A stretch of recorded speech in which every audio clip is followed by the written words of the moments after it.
दोस्तों, आपको उस समय का दौर याद होगा जब पाकिस्तानी मीडिया पानी पी पी कर भारत को इस बात के लिए कोसता था और इस बात से डोमिनेट करने की कोशिश करता था, क्योंकि ये लोग कहते थे कि हम लोग टर्किश ड्रोन खरीदने वाले हैं और टर्किश ड्रोन के चलते ही हम लोग कश्मीर को इन्वेड कर लेंगे। यानी ये लोग टर्किश ड्रोन्स को पूरी तरह से सुपर पावर ड्रोन समझते थे और इनको तो ऐसा ही लग रहा था कि टर्किश ड्रोन का इस्तेमाल करते हुए पाकिस्तान और टर्की मिलकर पूरी दुनिया को इन्वेड कर लेंगे। अभी मैं आपको बता दूं कि टर्की किसी जमाने में पूरी तरह से डिपेंड करता था डिफेंस के क्षेत्र में अमेरिका पर या फिर यूरोपियन कंट्रीज के ऊपर। यानी अमेरिका से ये लोग सारे हथियार खरीदते थे, तो कुछ यूरोपियन कंट्रीज थी उनसे हथियार खरीदते थे और इस तरह से टर्की की जितनी भी डिफेंस रिक्वायरमेंट थी वो पूरी हो जाया करती थी। लेकिन आप जानते होंगे कि यूरोपियन देश हो, अमेरिका हो या फिर रशिया जैसा कोई देश हो जो कि हथियारों के एक्सपोर्टर हैं, इनसे जो भी हथियार खरीदता है वो उन देशों को आलसी बनाकर रखते हैं, क्योंकि जब तक वो देश आलसी रहेंगे आपसे हथियार खरीदते रहेंगे। जब वो लोग एक्टिव हो गए उसके बाद फिर आपसे हथियार वो लोग नहीं खरीदेंगे और आपका बहुत नुकसान हो जाएगा। तो टर्की में भी कुछ इसी तरह की चीजें लगातार चलती रही। अमेरिका और यूरोप दोनों ही मलाई खाते रहे, लेकिन उसके बाद सडनली कुछ ऐसा हुआ कि टर्की में बहुत सारे बदलाव एक साथ आ गए, क्योंकि टर्की के राष्ट्रपति खुद जिल्ले इलाही बन गए और इन्होंने एक नया मुद्दा छेड़ दिया। एक्चुअली ये चाहते थे कि टर्की को दोबारा ऑटोमन एम्पायर बनाया जाए और ये उस एम्पायर का खलीफा बनना चाहते थे।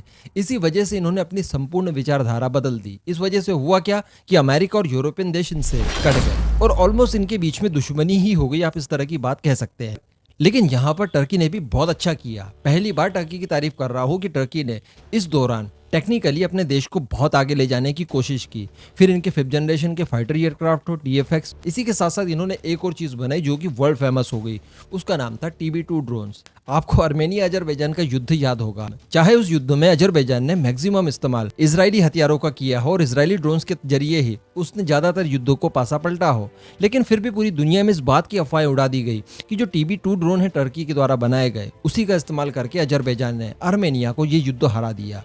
भाई उसके बाद तो पूछिए ही मत, इनके पर निकल आए। पाकिस्तान ने भी इसमें इंटरेस्ट दिखाया और पाकिस्तान की मीडिया इन्हीं के बदौलत कश्मीर तक को इन्वेड करने की बातें कर रहे थे बराबर।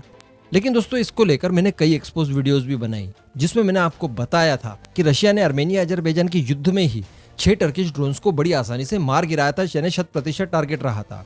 हुआ क्या था कि आर्मेनिया के अंदर रशिया का एक मिलिट्री बेस था।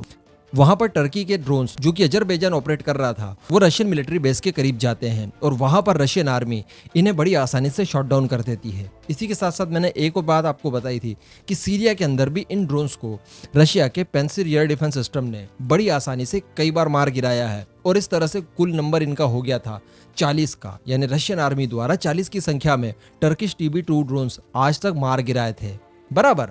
लेकिन दोस्तों, अब एक और नई खबर निकल कर आई है। आप जानते होंगे कि कुछ ही समय पहले यूक्रेन ने भी टर्की से ये ड्रोन खरीदे थे। अभी आप जानते हैं कि कल से रशिया और यूक्रेन के बीच में युद्ध शुरू हो गया है और रशिया ने फुल स्केल पर इन्वेजन शुरू कर दिया है यूक्रेन का। किसी भी समय वो पूरी तरह से यूक्रेन को कब्जा सकता है।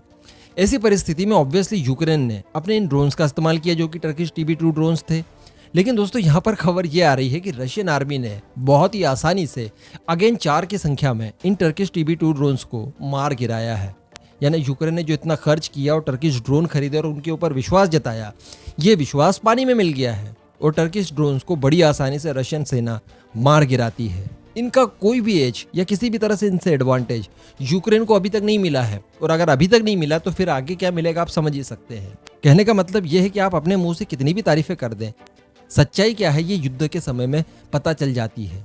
वहीं बात की जाए अगर भारत के DRDO के ड्रोन्स की, तो मैं आपको बता दूं, आप जानते ही होंगे कि 3 से 4 तरह के स्टेल्थ ड्रोन्स के ऊपर काम कर रहा है। एक्चुअली आने वाले समय में ड्रोन सुपर पावर भारत बनेगा। आप लिख लीजिएगा, फिर हमारा कैट्स वॉरियर हो, स्विफ्ट हो, आवरा हो या फिर हमारा फूफा हो जो कि अक्सर नाराज हो जाते हैं, ये जब आ जाएंगे तो यकीनन इनका कोई भी ऑप्शन पूरी दुनिया में मौजूद नहीं होगा। अब आप इस पूरे मुद्दे पर अपना ओपिनियन भी बताइएगा। जय हिंद।